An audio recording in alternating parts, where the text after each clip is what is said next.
Je suis venu à l'âge de quand même de 4 ans sur Aulnay, je n'ai pas quitté Aulnay et je m'y plais. Quand je quitte Aulnay, je suis pressé d'y revenir. J'ai tous mes repères ici. Tout le monde se connaît, voilà, ça s'entraide, les gens ils sont solidaires entre eux, les parents ils se connaissent, tout le monde se connaît, au moins tu ne sors pas au milieu d'inconnus, on va dire. Lorsqu'il y a un décès ou il y a un mariage, tout le monde y est. Tout le monde vient au mariage ou au décès, surtout au mariage. Ils aiment bien la fête. Donc voilà, donc ils partagent beaucoup. Tout le quartier, lorsqu'il y a quelqu'un du quartier qui se marie, c'est tout le quartier qui est invité. C'est comme une grande famille, on va dire. Voilà, moi je peux avoir mon ami avec qui j'ai grandi, qui peut venir à la maison. C'est un esprit de famille, on connaît tout le monde. Par exemple, mon ami, sa mère, pour moi c'est comme une tante. Nos mères ils se connaissent et tout c'est ça dans les quartiers. Tout le monde se parle en fait. Comme je vous ai dit, c'est comme un village.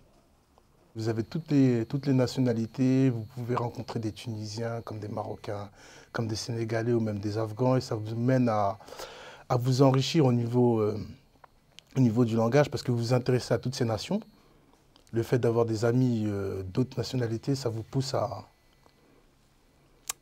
comprendre leur culture, aller vers l'avant et vous investir, quoi.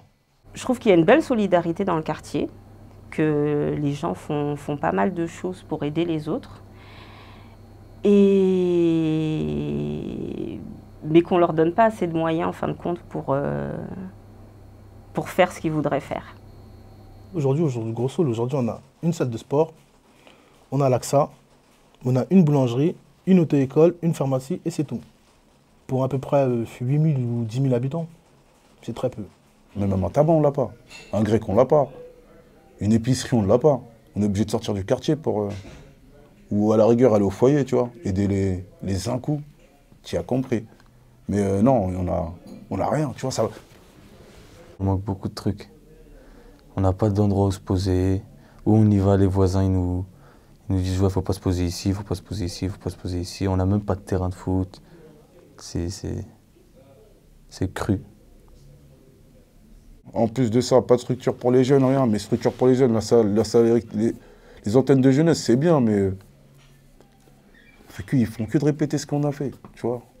C'est les mêmes sorties, c'est les mêmes trucs. Même ils ne proposent pas un autre carnet, tu vois. Après, c'est ce que les gens, le peuple, ils se contentent de ça, ils donnent ça, tu vois. Moi, j'aurais kiffé aller au théâtre ou faire des vrais trucs.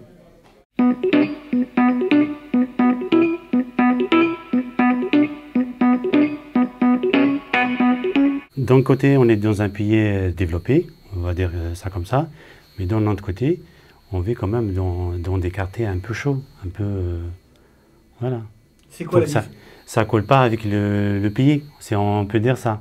C'est sûr que c'est un peu bruyant, c'est un peu comme dans tous les quartiers, mais bon, quand on est habitué, quand on habite ici, nous, il n'y a rien qu'à changer depuis qu'on est petit, c'est la même chose, donc on ne se dit pas que ouais, c'est... Après, peut-être que si on va habiter ailleurs, où c'est plus calme, là, on va découvrir que ouais, à la cité, c'est vrai que c'était un petit peu... C'était plus difficile à vivre. S'il y avait un peu plus de calme, on aurait plus de chances de voir des gamins évoluer vers du positif. Le calme, des choses très... Voilà. Mais il n'y a pas. Ici, à 3 h du matin, vous avez encore de l'agitation. Pourtant, on vit tous les uns sur les autres, les gens vivent les uns sur les autres, mais il y a toujours une agitation. Alors certes, c'est une agitation qui pourrait faire dire à certains, on est dans les quartiers populaires. Vous savez, comme à l'époque, le Paris populaire. Mais c'est un fantasme. Parce que dans la réalité, quand vous travaillez et que vous avez des gamins en bas qui sont sur des motos, jusqu'à pas d'heure, de la musique à fond dans des bagnoles, des mecs qui bouffent le McDo et ainsi de suite, qui jettent tout par terre, votre voisin du dessus, la mère de famille qui tape le 1000 dans la cabasse à 2 h du matin, voilà. Le deal, par exemple les dealers qui squattent la cage d'escalier et qui dealent, voilà, vous avez tout un tas. Vous savez, moi j'appelle ça un enchevêtrement. L'enchevêtrement de problématiques. On aimerait tous vivre en pavillon, en vérité, ça serait le kiff de tout le monde, mais on est fiers, oui, parce que c'est sympa quand même vivre dans un quartier, il n'y a rien de désagréable. Il faut juste s'intégrer, c'est ça. Après, essayer de faire des activités, aider les gens aussi quand ils en ont besoin. Enfin, Ouais, c'est une fierté, je ne sais pas dans quel sens on peut dire cette fierté, mais oui, la fierté, ça aussi, ça forge de vivre dans un quartier, tu vois, ça nous forge l'esprit, ça nous apprend ce qu'on appelle l'école de la rue, quoi, d'une manière ou d'une autre.